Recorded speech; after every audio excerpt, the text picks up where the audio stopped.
Hey guys, Jeremy Wells here. Today we're going to look at some driver swings of famous players. We're going to talk about the three main lower body styles that I see when I watch these guys, some of the benefits and characteristics of each movement pattern. So there's going to be three things. Like I said, sliding is the first. Guys who slide their hips towards the target. We're going to see some more rotational guys, and then we're going to see the ones who drive it the most effectively, who actually jump when they hit the ball. We'll save them for last. Here on the left, see Monty, one of the few guys who actually sways his hips well back in the backswing. And he's going to follow that with a dramatic hip slide, getting his pressure well forward early on and hitting a nice fade like he's known for. On the right, we have a player named Mike Reed from a few decades ago, I guess. Mike Radar Reed, as he's called in this video I found. We're going to see a serious lateral push here with the hips, and he's not done. If you watch his head and his legs as he finishes this up, his head's going to drop back even further and his belt buckle pushes through even more. The classic reverse C look. You don't see that much anymore. I know this isn't a driver, but I happened to be looking at this Adam Scott swing the other day. And let's see, one more. We'll go no, we won't. We'll go Luke Donald on the left. So Scott's hitting an iron. A lot of guys are going to be a lot more lateral in their lower body motion with an iron. And in Scott's case, you'll see this back leg really push in transition. A really good example of starting the lower body forward before the backswing is complete. So this lower body is working towards the target. It's going to stretch all these back muscles, and eventually the sequence will make its way into the arms and into the club head. So you can see a dramatic push there. And typically what you're going to see with guys who push off early, specifically with a driver, you're going to see a little more of a vertical hand path in transition. So the club head's going to, the handle, the grip is going to drop a little more. You're going to see perhaps a little more of a downward hit. And some of these guys are going to have what's called hip stall, which you see here. So Luke Donald pushes off so dramatically. You can see his hips are well forward of where they started, that he's unable to rotate his lower body effectively. So he kind of just runs out of room and his belt just rises up in the air. So that's hip stall. And when you see that, you're going to see a little more face rotation through contact. It's not something you would teach. Obviously, being a former #1 player in the world, he can manage this pattern pretty well. But towards the end of the video, we're going to watch Dustin Johnson hit a ball, and you're going to see his club face rotate much less through contact, and his hips work much more effectively. Okay, so those are some guys who push off of their back foot. I'm going to show you a couple guys now who are pretty much purely rotational. We have Patrick Reed on the left and Thomas Peters on the right. We will start with Reed. Let's draw the same lines we were drawing on the other guy's hips.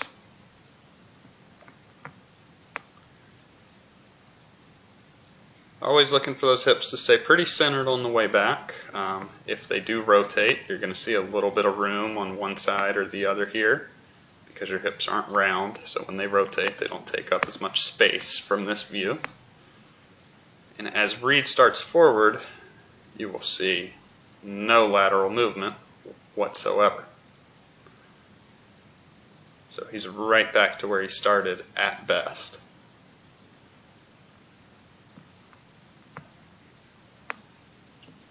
Thomas Pieters, really awesome golf swing.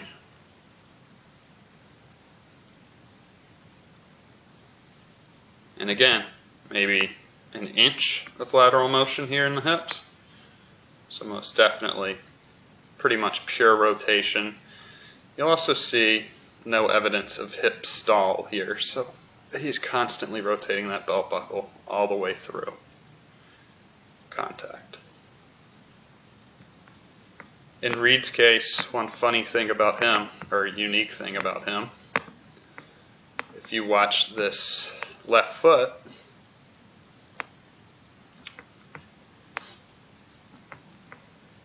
he's going to rotate so hard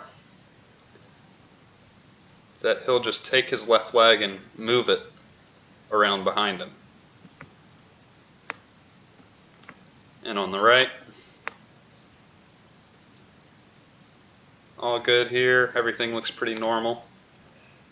Pretty open club face. He just throws that. He rotates his forearms as hard as he wants because the face is so open. But anyways, we're looking at the feet, and he's going to pick that foot up and just move it.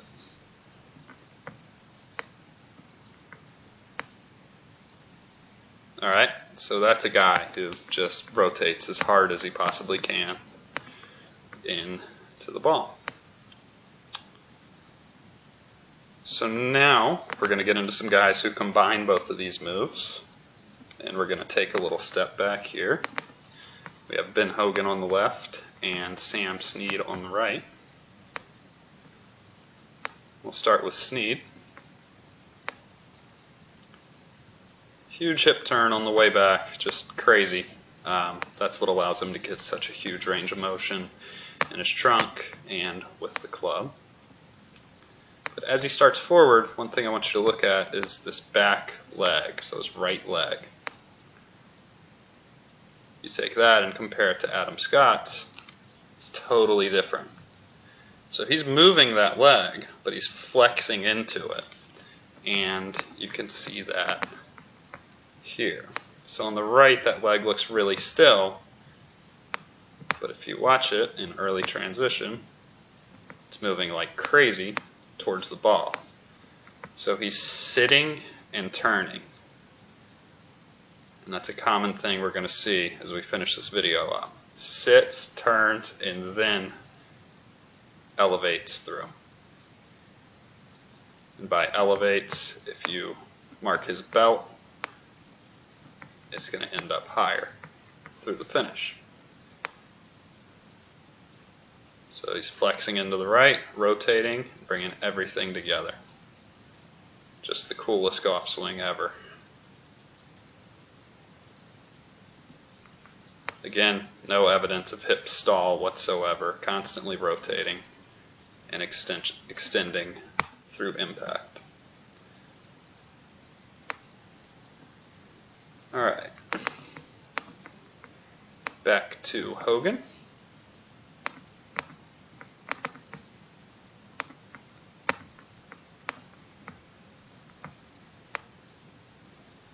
Again, just a ridiculous hip turn.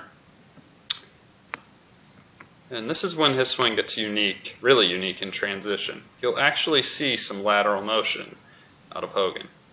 The interesting part is the way he does it. He's taking his back right pocket and pulling it towards the target. McIlroy has a similar move, you'll see in a second. So that back right pocket, as he continues to rotate his hips, starts his lateral motion.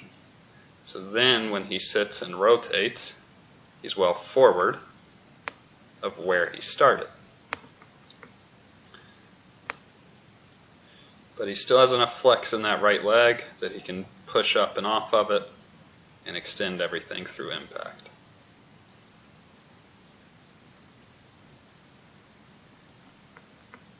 And you can see evidence of all of that here on the right.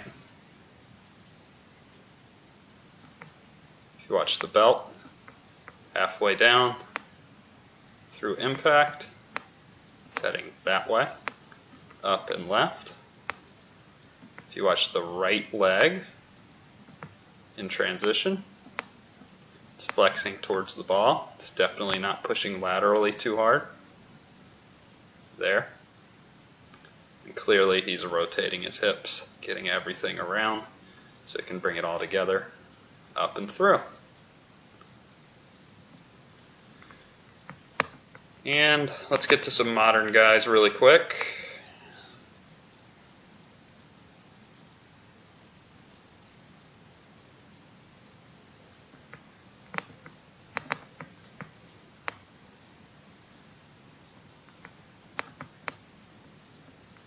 There's a hip turn.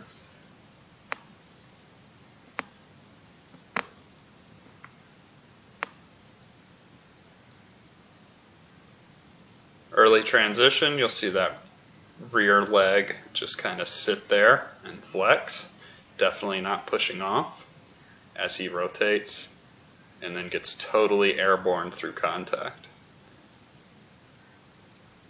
And those feet are totally off the ground.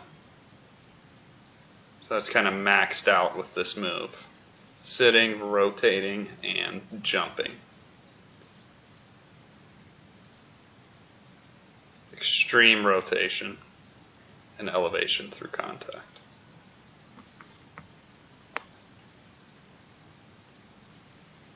Jordan Spieth. Watch the right knee.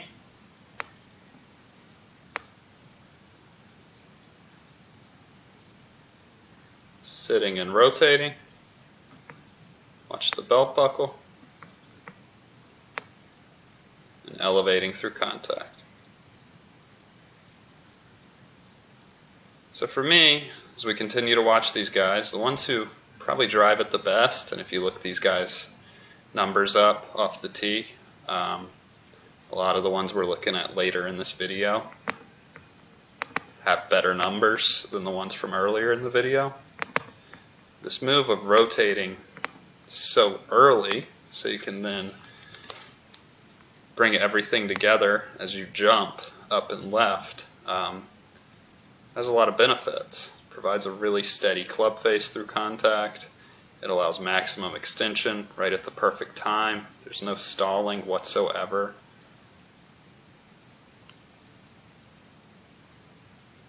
And as we watch McIlroy, same lines. I mentioned how he has a similar move to Hogan in transition. If you watch his back right pocket or back right hip, he's going to create some space here in transition. So he's not pushing off that leg, but he's rotating it almost backwards and behind himself.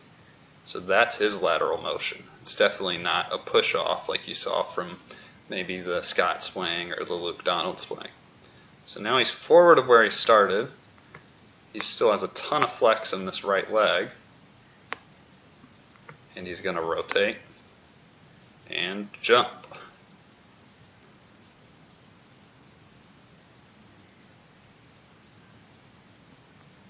From the back, you'll see both legs flex. You'll see the right really come in.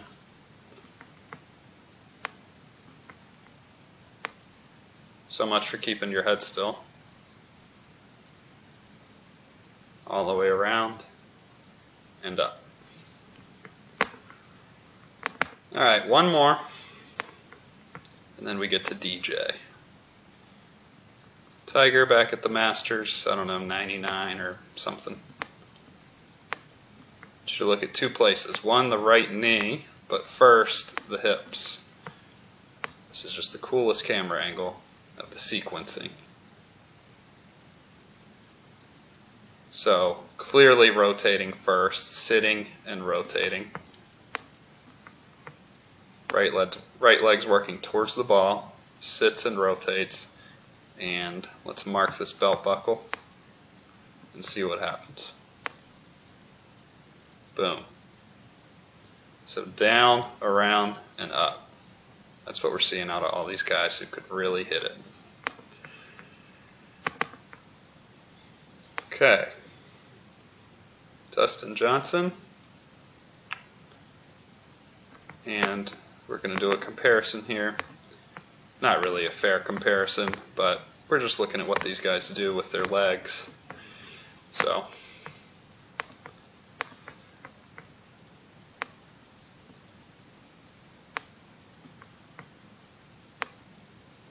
both #1 in the world, one point in time.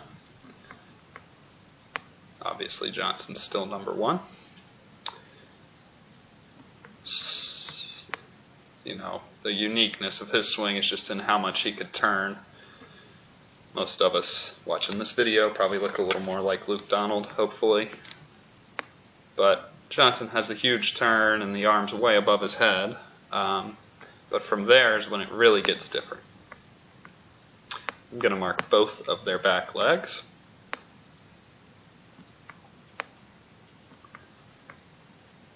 Early transition, you're going to see Johnson stay pretty still. I can assure you, you've seen enough of these now. He's adding flex to that leg, but he's not pushing off of it. Donald's case, you see a dramatic push off early. Same point in the swing, he has a whole new position and look of that right leg. Okay, so that early push is why his hips are going to stall out and go up instead of rotating and going up.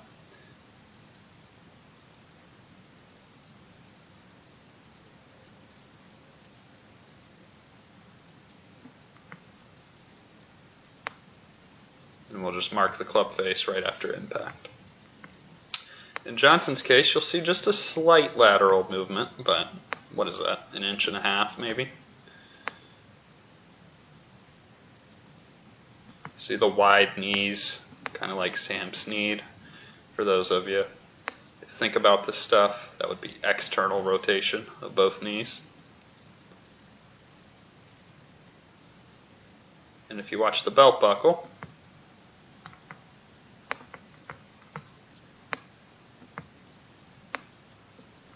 let's just mark it through the swing.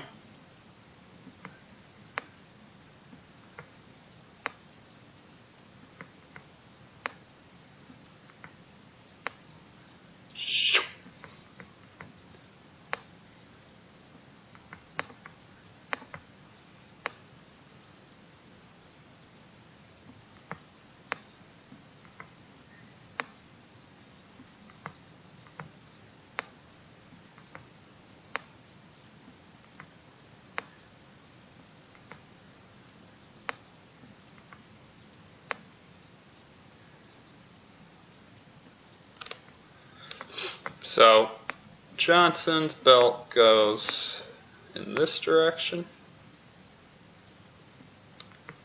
where Donald's goes really lateral and then straight up. So that's more of the stall pattern leading to that face rolling over. And if we come back to Johnson's, not only is he swinging, I don't know, 20 miles per hour faster, but if you watch this club face coming through, it looks like somebody hitting about a 20-foot putt.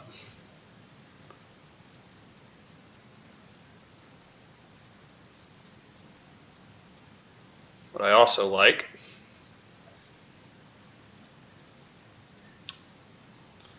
I crave it really, I mean it's so good, but this line, how the shaft matches up with his left arm, and also how long you can see his left wrist. If you check that out, and if you compare that to Donald's, you'll see the left wrist disappear immediately and the shaft fall well below his right arm. This isn't to pick on Donald, but most any of these guys who have this sliding in their swing early on, especially with driver, they're just going to have a harder time managing the face and getting the speed. So that's what I see. I think it's great to learn from the best players. Hopefully you guys pick something up in this. And, you know, maybe you can add something in there to what you do. Be happy to hear any comments. Thanks for watching.